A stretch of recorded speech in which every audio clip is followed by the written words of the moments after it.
Well, good evening. It is Thursday, April 9th. This is Tim Ashe here for my daily update on Vermont's effort to fight the COVID-19 pandemic. I'm going to be offering a handful of updates tonight, and then tomorrow we'll have a more focused update that's going to be really on what we learned from the governor tomorrow about two things. The first is additional detail about the expanded Department of Labor capacity to take on unemployment applications from people, which is going to be outlined in some detail tomorrow. I'm going to provide some thoughts today. And then the second is we expect the governor tomorrow to make a more formal and public decision about whether the stay-at-home order will be extended, and if so, for how long. The current expiration date is April 15th, so I believe that's Wednesday of next week. So we expect the governor to extend it. He has tried to encourage people to anticipate that it will be extended so that it doesn't come as a surprise. And I will talk some more about that tomorrow, since we will have updates about that tomorrow. I want to begin with a couple thoughts about people outside of Vermont's borders. The first is to say that in Vermont, obviously, we have borders with Quebec, New York, Massachusetts, and New Hampshire. And so in some ways, we have thought a lot about the impact of our own actions to flatten the curve, properly space people and distance people, and provide for the medical needs of people who become infected with COVID-19. But we're not an island, and so our borders with all of those states, Quebec, and then any other place where people might travel to Vermont from is really critical. And of course, many people live in Vermont but work in New Hampshire, or New York or Massachusetts, and people are doing the opposite direction as well. And so, looking at just the Vermont data is really important as we think about what our actions are doing. It's also important to reflect on what's going on in those border states. Now, New York is hard to really get a handle on, because New York City, which is really the epicenter of infections in the US, throws off the New York statistics in ways that it's not always easy to break down. New Hampshire has a little bit more in terms of number of people who've tested positive, slightly fewer people who have died who were infected with COVID-19. And so in some ways, their experience has been a lot like Vermont's. Their heat map, if you will, of locations where people have tested positive in greater numbers is understandably in the populous southern area. Many of the places are bedroom communities for Boston, but also in the on the New Hampshire side of the Connecticut River near the upper valley of Vermont.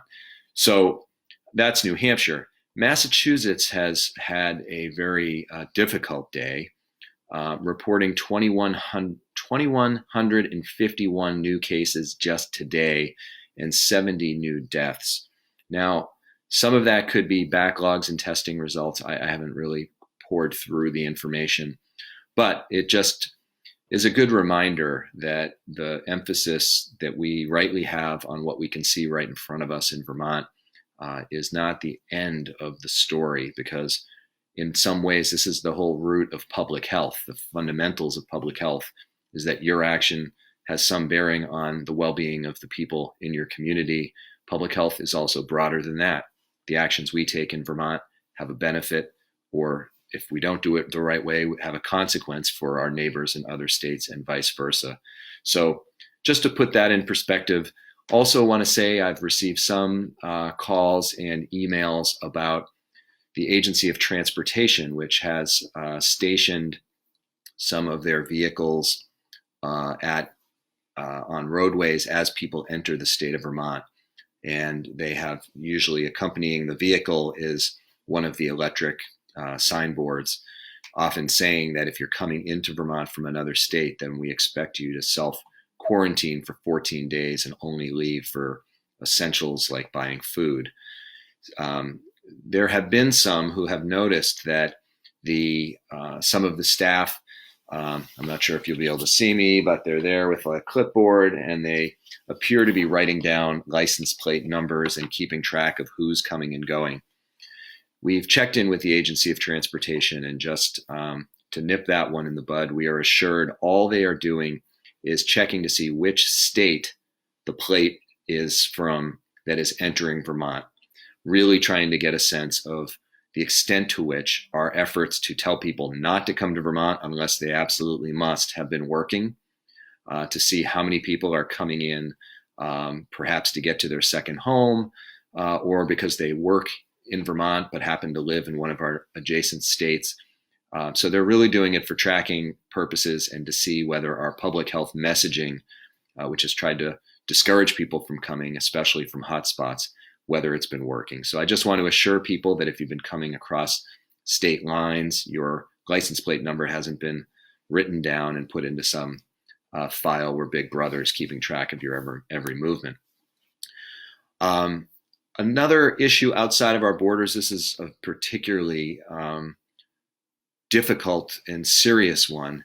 And you may have seen a CNN report which had a FBI bulletin, and I don't know how they accessed it, but they basically reported that during this pandemic crisis that there is an uptick in the noise or chatter, if you will, from domestic extremist organizations who hope that the unstable nature of our communities right now could be exploited for various purposes by domestic extremist groups. Some people call them domestic terrorists. Our FBI uses the term domestic extremist. CNN's report, based on this FBI bulletin, actually highlighted two cases. The first was a train engineer in California who tried to derail the train that I believe was, I don't know if he was if he was controlling it or not, tried to derail it in the hopes of damaging a naval medical ship, which in his own mind believed was part of some kind of government takeover that was going to occur, and believed this would be some sort of spectacular way of helping his particularly delusional paranoia that this would stop some kind of military intrusion, when in fact that naval ship is there to take COVID-19 patients and save their lives. The second case that was outlined in the CNN report of the FBI bulletin was someone in Missouri who had been contemplating using a car bomb at a healthcare facility, largely believing that this would draw a lot of attention to him and his cause, whatever crazy cause it was.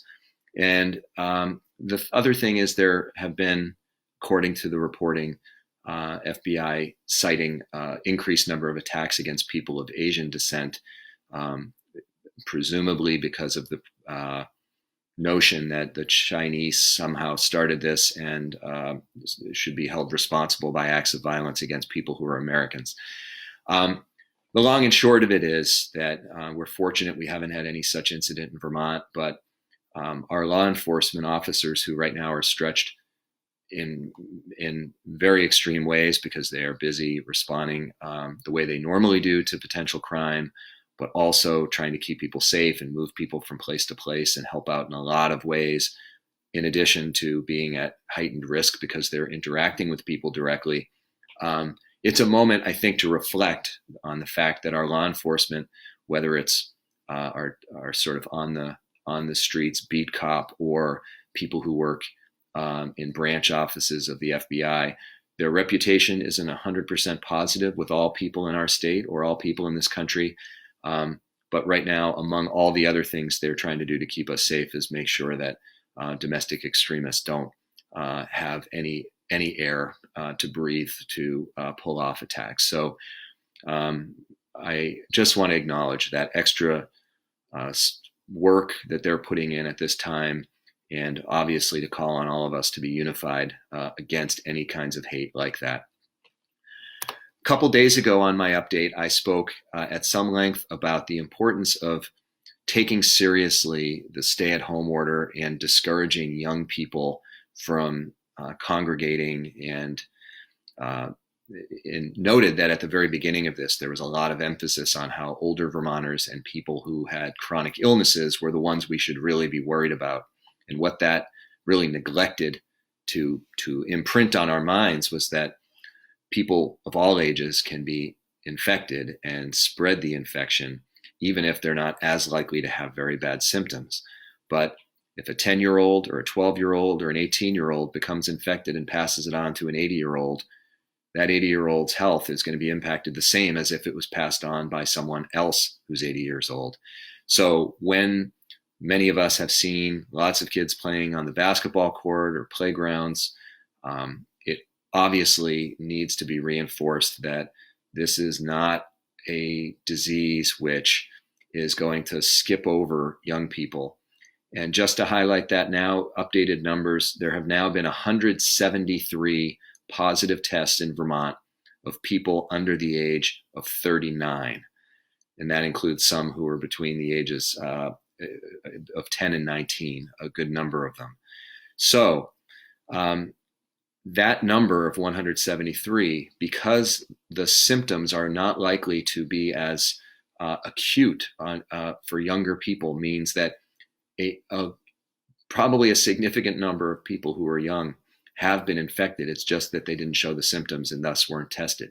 In order to be tested, generally speaking, you have to have very acute symptoms.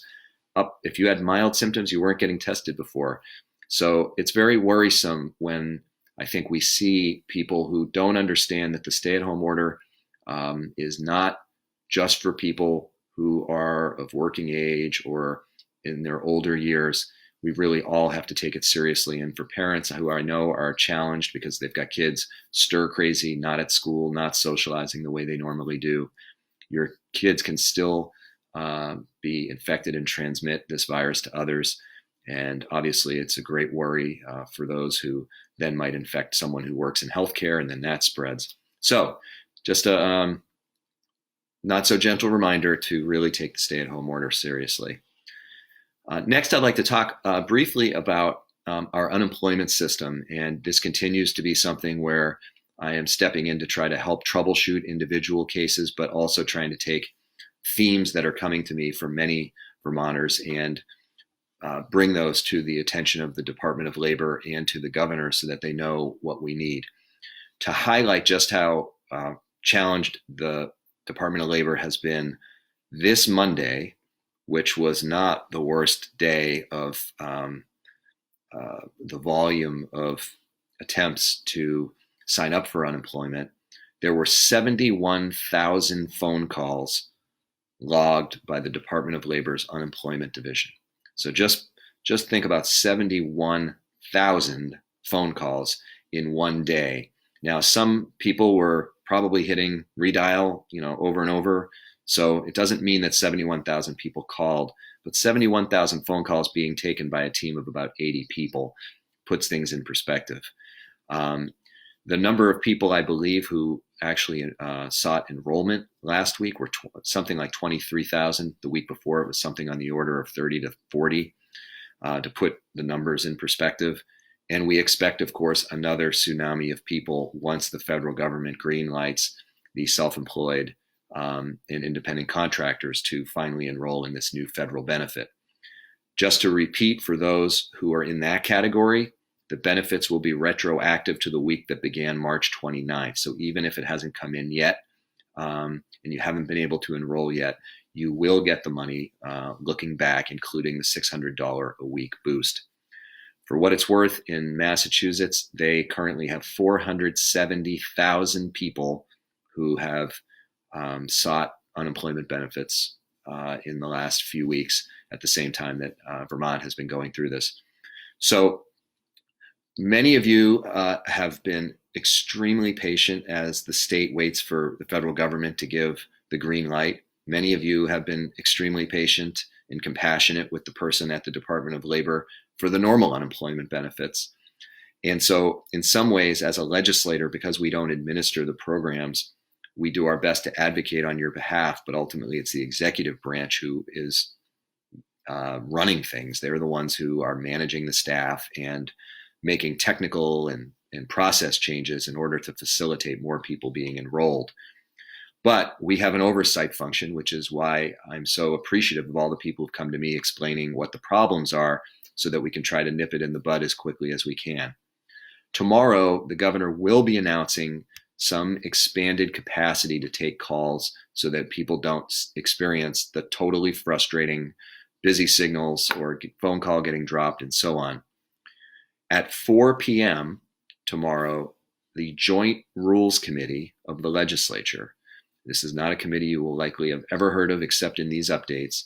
I chair it, the Speaker of the House, Mitzi Johnson's on it, and the majority and minority leaders from both the Senate and the House are all on this committee of 8.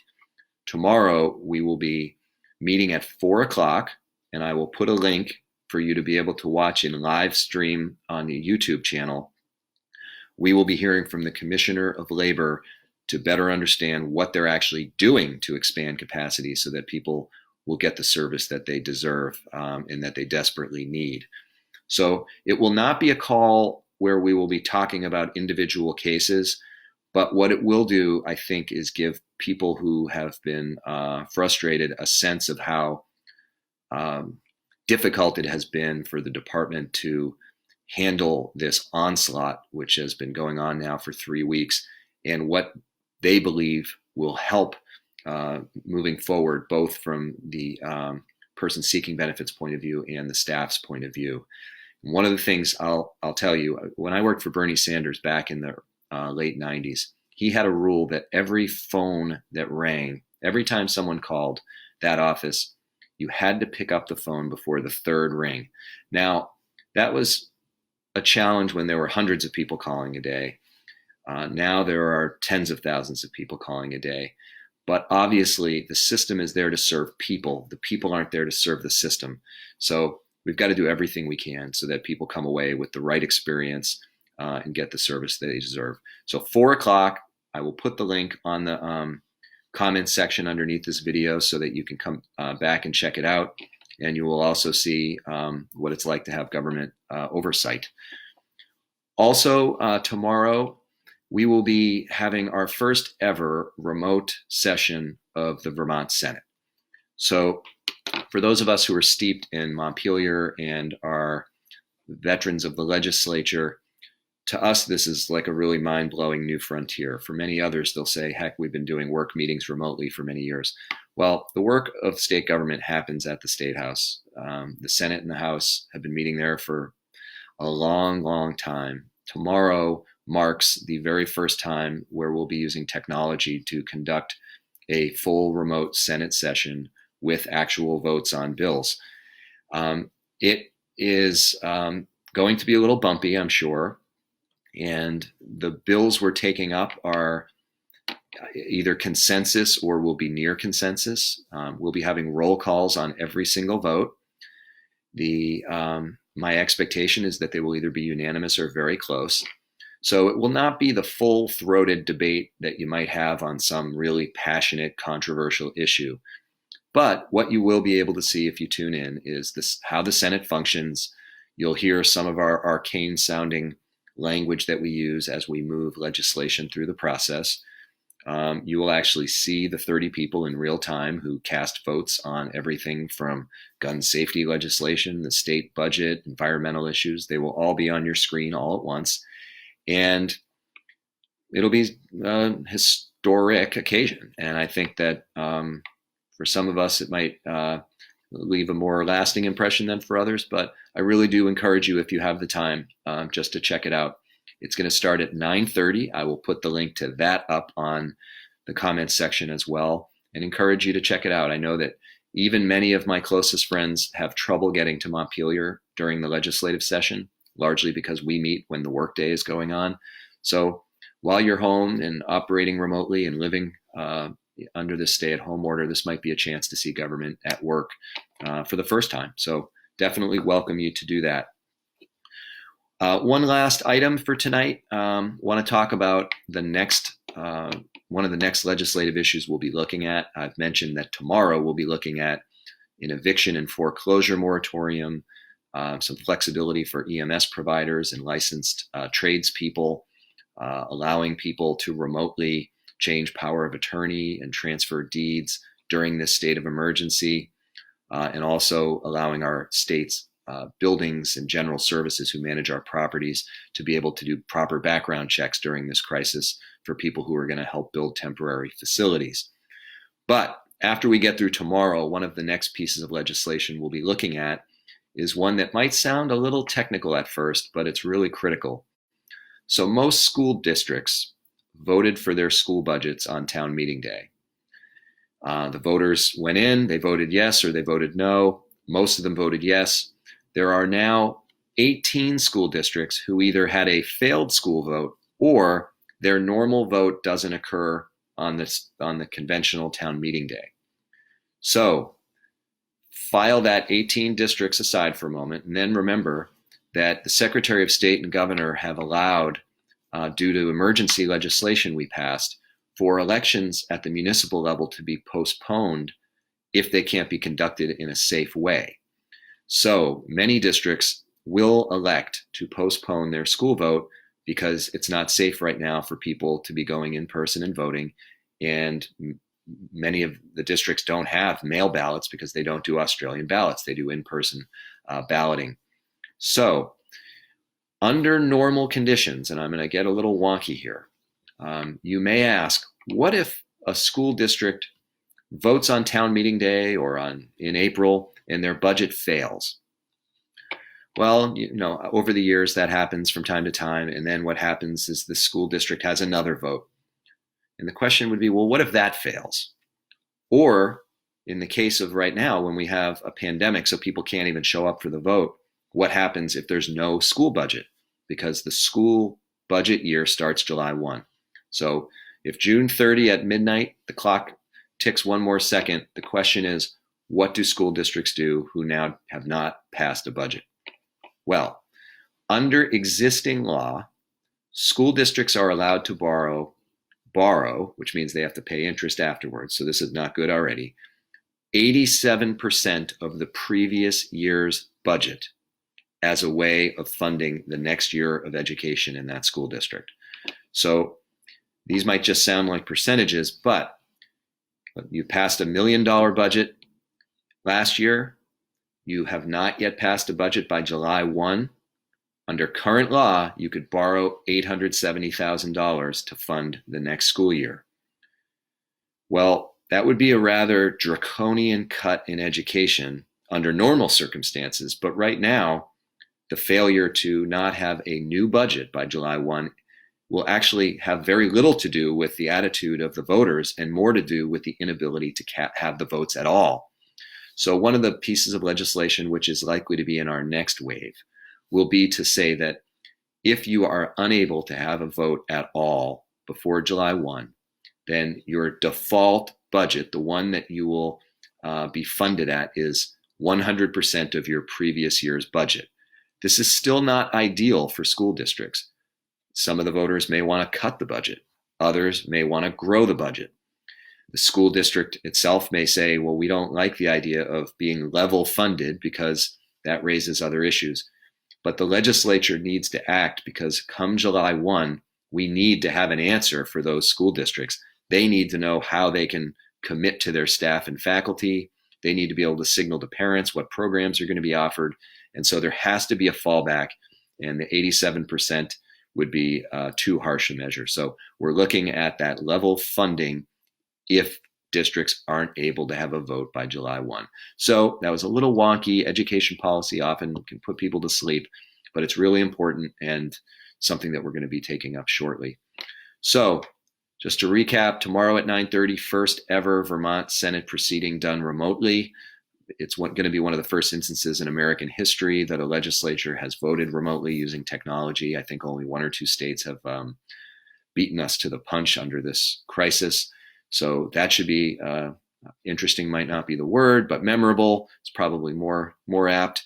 At 4 o'clock, we'll have the Labor Commissioner speaking to a joint committee of House and Senate leadership, talking about their newly expanded unemployment capacity and what they're doing to make sure people don't get busy signals. And also I'll be talking about the extension of the stay-at-home order, which we expect that will occur tomorrow. So with that, I'm going to sign off. My one shout out for the night is that I hope people will be thinking about supporting their local animal shelter or humane society. They are considered rightfully essential services while we go through this crisis. Many of them have brought in a substantial number of animals from southern puppy mills and high kill facilities that hold cats and other animals. And so the workforce and the volunteers are stretched very thin. They still have to provide the same care for the animals that are in their custody. So they're putting a lot of dollars on the line, and these are places that scrape to get by. So I hope that you'll earmark a little bit of cash at some point when you have it to go to the shelters who are treating the animals humanely and making sure they're ready to be adopted when we get through this. So have them on your list for giving, even if it's a small amount. I know every little bit helps for these shelters, and the work they do is totally amazing. So on that note, I'm going to say good night, and we will see you soon.